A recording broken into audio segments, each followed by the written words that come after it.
Minnesota is blessed by water. In the state of 10,000 lakes and multiple streams and rivers, water is all around us and runs through us. Water stimulated the lumber, flower, agriculture, and tourist industries that help shape the culture, economy, and people of our state. Water has made us who we are. However, Minnesota's abundance of clean water has lulled much of our public into taking our water legacy for granted. In reality, we have some major water issues that are threatening our future.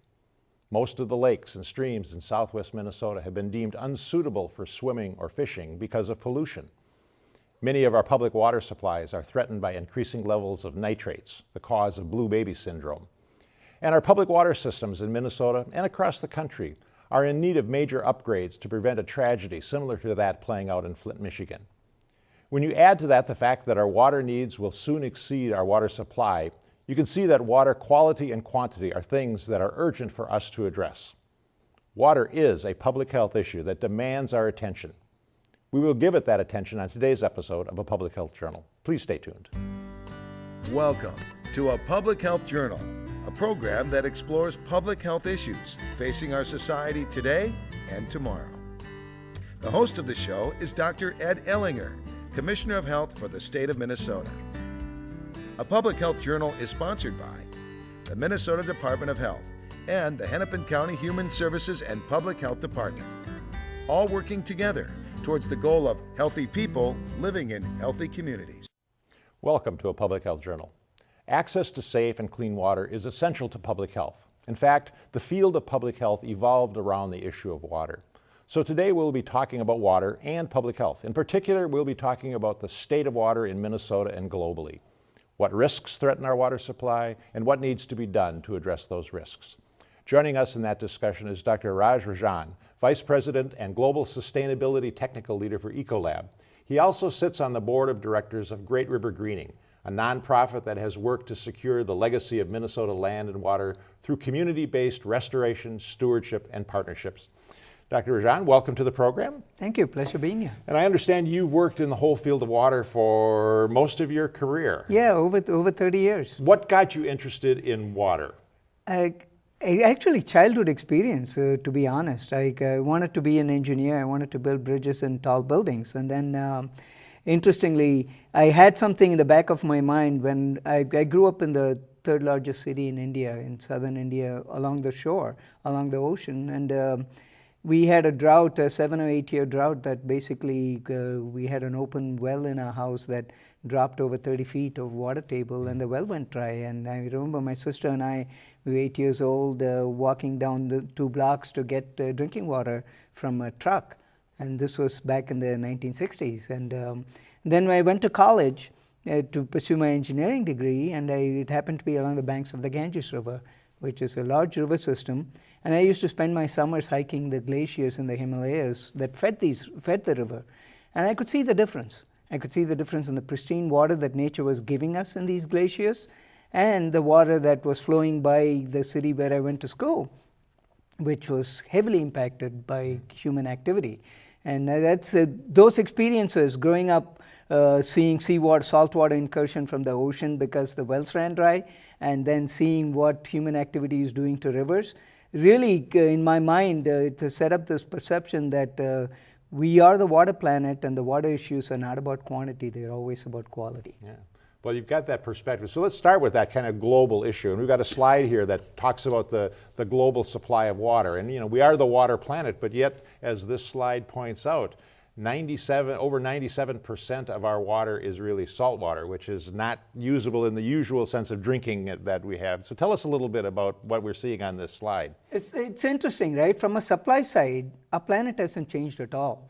In fact, it's interesting, the Woods Hole Oceanographic Institute just 2 years ago found out that we were actually born a wet planet.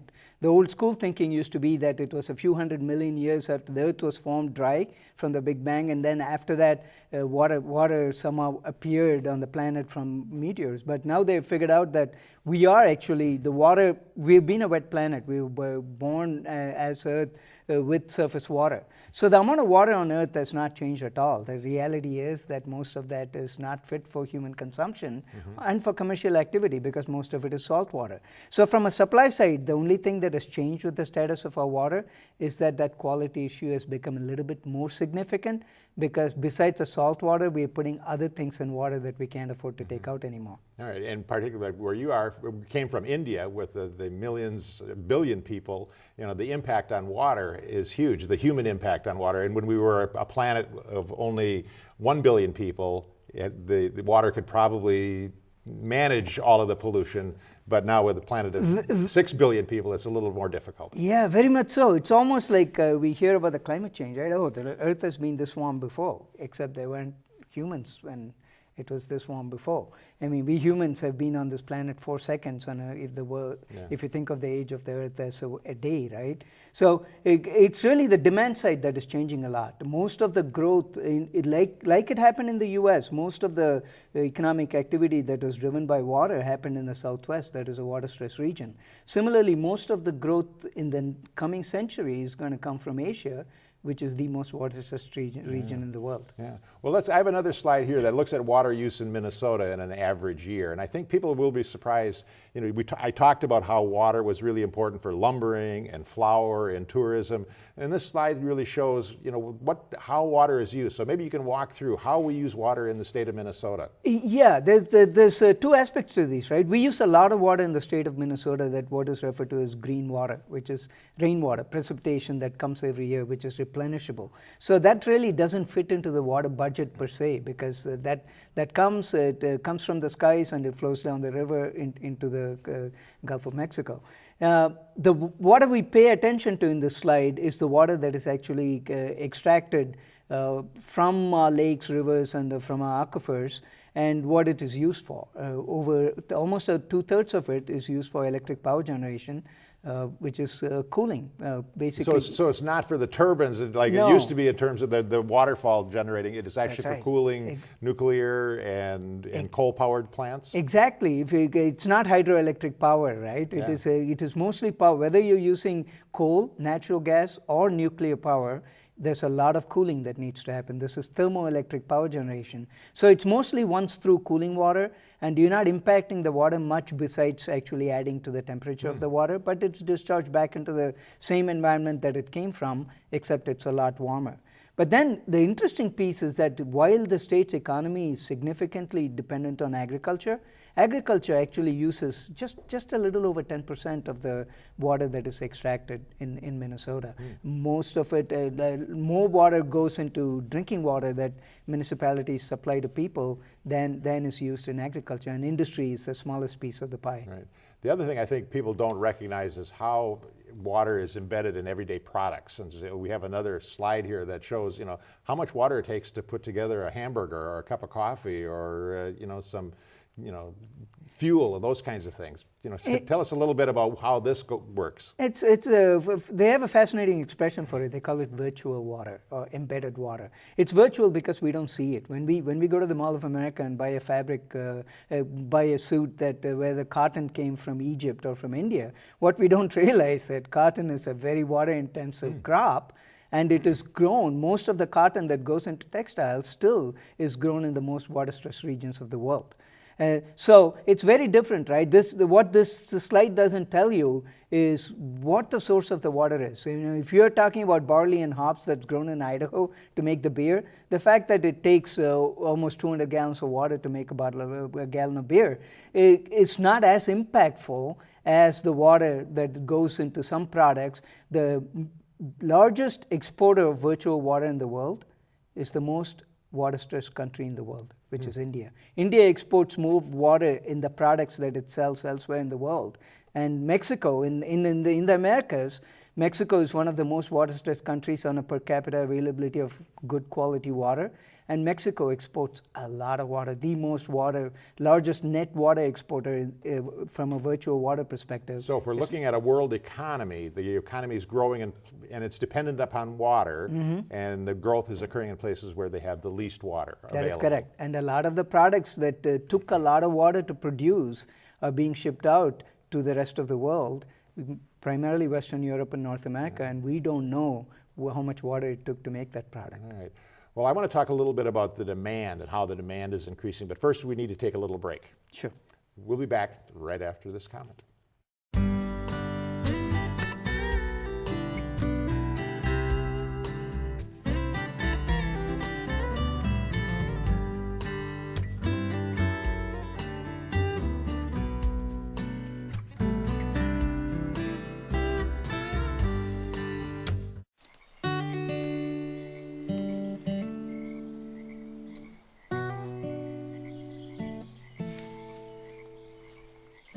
When you're out there, there's no telling what you'll find.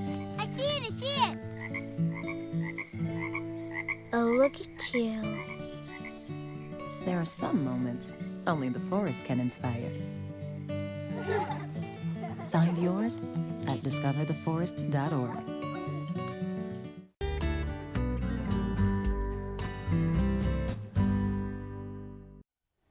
Welcome back. We're talking about water. It's the quantity and its quality globally and here in Minnesota with Dr. Raj Rajan from Ecolab.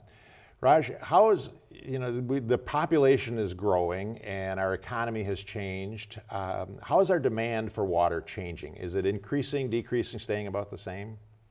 Globally, there's going to be a water deficit by 2030, but that really doesn't paint the big picture. The big picture is really local. It's all about supply and demand within a watershed. So the fact remains that most of the growth in the world is going to come from regions of the world that where there are watersheds that are heavily stressed, where the supply cannot meet even current demand. And it's not just in the context of quantity, again, it's in the context of is the water fit for purpose? Whether it is not just whether it is drinkable, is it usable even for industries? Because relative to Western Europe and North America, Asia, industrial water use is actually a very small piece of the pie in Asia, but it's the fastest growing piece of the pie. And it's not just industrial, it's commercial, particularly hotels and restaurants in urban areas. And most of the growth in Asia and in Latin America is actually going to come in urban environments, which happen to be more water stressed than rural environments. All right. Well, I've got a slide here that just shows what you were talking about, that we're going to have a 40% deficit in water, because this shows that where we are today in terms of municipal and domestic water use and industry use, and what we're looking at in 2030, where the demand is going to increase and there's going to be a 40% difference. Show what's increasing that demand. Well, two things. One is, as I mentioned, industrial activity, right? We have a lot of core industries, heavy industries that are resource intensive, water intensive, and energy intensive have moved to Asia.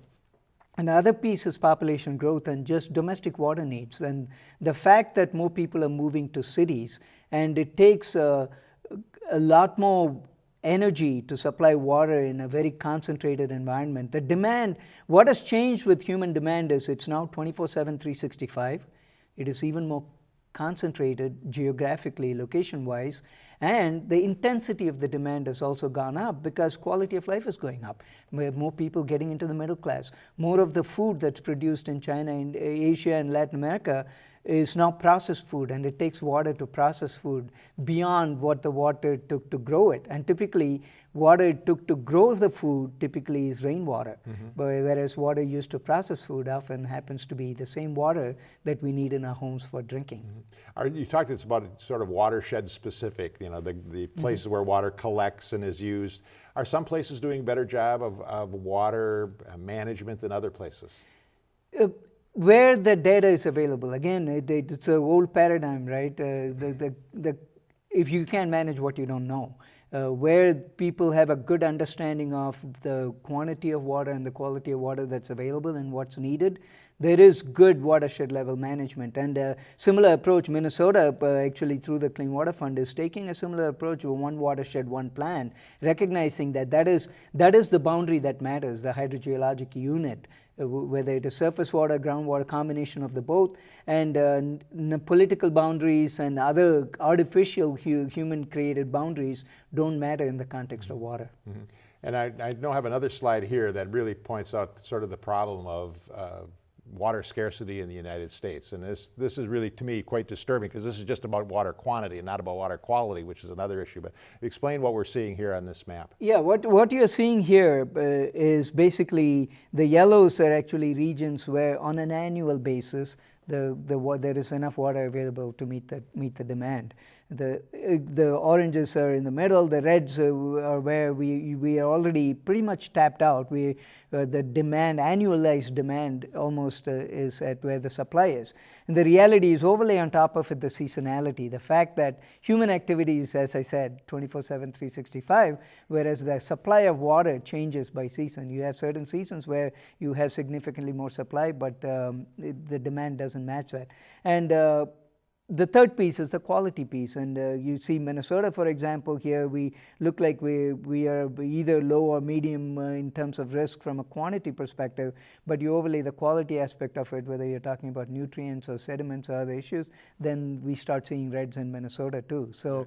What strikes me is right around the Great Lakes, we have some red areas. I mean, that's the greatest source of fresh water in the world is the Great Lakes, and yet we have Michigan and Wisconsin and Illinois and Indiana in red. What's going on? It's a supply demand issue. It's the fact that we have high population centers, the fact that we have high water intensive industries, whether we in the Great Plains experience that, whether you're looking all the way from West Texas through Oklahoma and Kansas, you have had water tables, the massive water tables that are fossil water, what is referred to as water that doesn't get recharged for thousands of years, and we've over-extracted them. We don't have that concern as much in the Great Lakes region because we have a lot of water that gets recharged. However, we do have pretty intensive, water-intensive economies here, including agriculture. Right.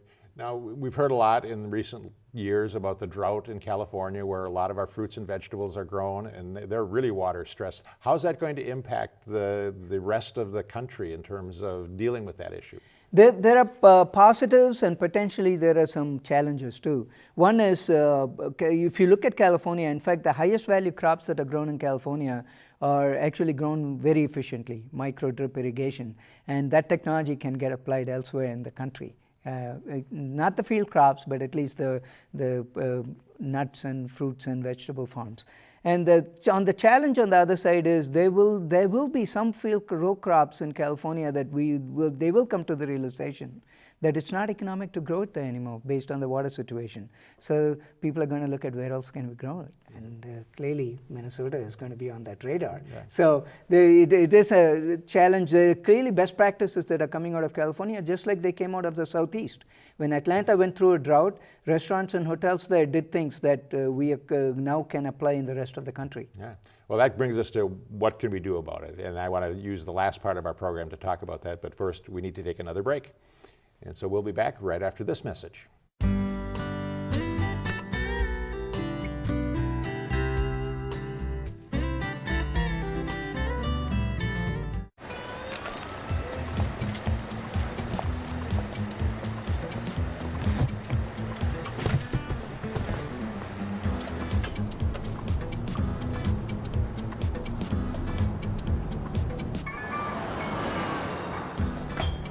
It's a short ride from your neighborhood to your naturehood. To find a neighborhood park or green space near you, visit discovertheforest.org.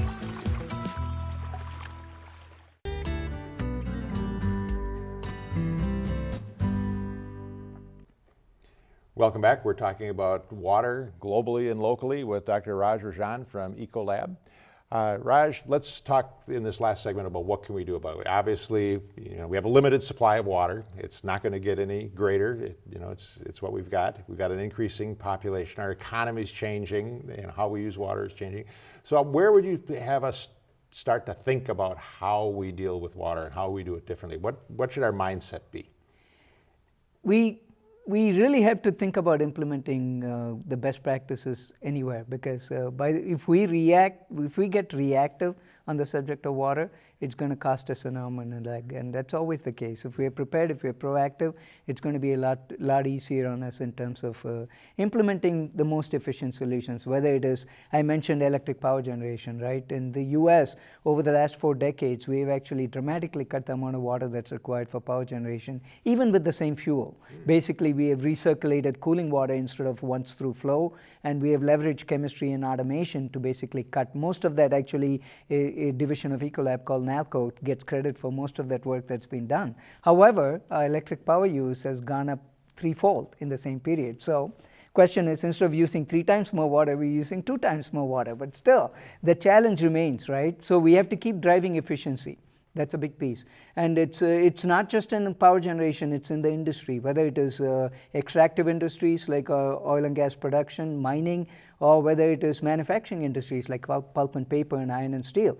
And we are involved as a company in all those businesses, essentially trying to use poorer quality water, trying to not generate poor quality discharge of water from the operations, and overall improving the actual efficiency of the water that's being used, because the water used in industries is worth a lot more. It has embedded thermal energy, electrical energy, and chemistries in it. So that's a big focus, is efficiency, and all the way down to the mom and pop restaurant and motel down the street corner, where when they're washing dishes, when they're doing laundry, using it, again, thinking about the water and energy that goes into a rack of a load of laundry or a rack of dishes, and we serve customers in that space. And interestingly, hotels and restaurants are in a very different play, because they can't go where the water is. A power plant or a paper mill can locate where the water is. They can ship the raw material, and they can ship the finished product. Hotels and restaurants have to be where people are. So from a reputational risk perspective and from a license to do business perspective, water is a lot more critical to the hospitality sector, even though they are not as water intensive as the heavy industries. Yeah, well, that brings up one issue we hadn't talked about. You talked about hospitality sector. Actually, tourism and the quality of water, and it's fishable and swimmable. How does that, because if we just focus on industry, the economic things, water quality doesn't have as much importance, but if we're looking at sort of the quality of life, the quality really makes a difference. How do we balance those things? Yeah, there's one piece, right, on the tourism piece. Most of the growth in travel and tourism is happening in Asia, which happen to be not just the most water-stressed region, as we talked about before, but also the region of the world where a lot of endemic infectious diseases that are waterborne or pest-borne, whether it is mosquito or other pests, that actually depend on water. So water is really attached at the hip with respect to public health in the context of tourism. But then in the context of quality of life, it comes right back home. You look at Minnesota, whether we are talking about people in the cities going up north for their vacations, whether it is winter vacation or whether it is summer vacation, it's all around water. It's fishing, swimming, other recreational activities, and so much of the state's economy actually depends on that. So there's value not just from a cultural perspective for the people in the cities who go out, but there's economic value because so much of the economy of outstate Minnesota is so dependent not just on the quality of water that's extracted and used like in industries, food processing, others, but in the quality of water that's left in the natural environment. Because so much of our economy, nobody wants to swim in a cloudy lake, nobody wants to fish in a river where they know that it is contaminated. So from that perspective, there is a huge cultural and economic value associated with pristine, good quality, abundant water in Minnesota. All right. Well, let's stick on that idea of what we can do. And I've got a slide here that really says what we can do, more with less, sort of the last slide. Let's walk through. Use less water, reuse and recycle. You're talking a lot about gray water, the water that's been once through, use it again? Very much so. If you look at the Twin Cities, for example, there is hundreds of millions of gallons of water that every day that is very good quality that's produced by our major wastewater treatment plants. There are, in fact, I believe 11 wastewater treatment plants that generate more than 10 million gallons of water every day. That's such high quality, and we just discharge it into the Mississippi, and it goes downstream into other states. And a lot of that water actually came from the ground, and it's not going to be recharged for tens of thousands of years. So we really have to think about reuse of water, and a lot of that can happen in the domestic space and in the industrial space. All right. And then how do we protect the water? That's one of the issues on this little slide, is protect and extend the water. And that's sort of the watershed issue. How do we keep it's it very much so. If you look at Minnesota, right, we are the headwaters of the Mississippi, and a lot of that is forested land, permanent green forested land.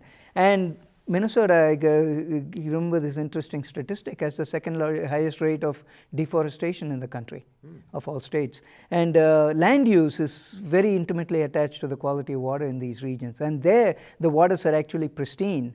A state like New York found out that for New York City to supply the water, it's better to protect the forests upstream that are actually supplying the water. Similarly, we got to think about the same way, not just the value to the cities itself, but as I mentioned, the economic activity outstate. We really have to look at land use conversion and how can we prevent it so that we can protect water quality. Yeah. Well, we're all in this together, aren't we? Very much so. Good. Well, we've scratched the surface of this huge topic. Raj, thank you for being with us. I'm going to have you back and talk a little more specific about a whole bunch of things that you raised today. But thanks for this information. It was very wonderful. helpful. Thank you for having me. Good. And I'll be back with a closing comment right after this message.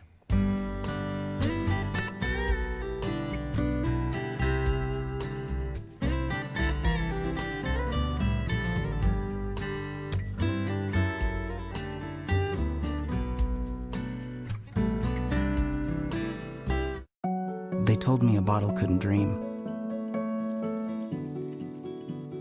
that I would never become a superhero.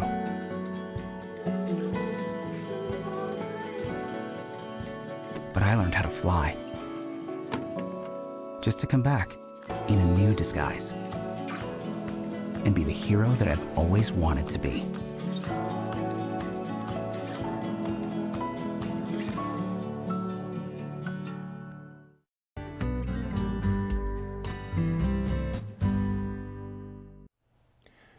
Safe drinking water is essential for health, and access to it should be considered a basic human right. That doesn't mean that each individual or organization has the right to use water in any way that he or she would like. Because it's a community resource, the use of water beyond basic human needs is a privilege, not a right.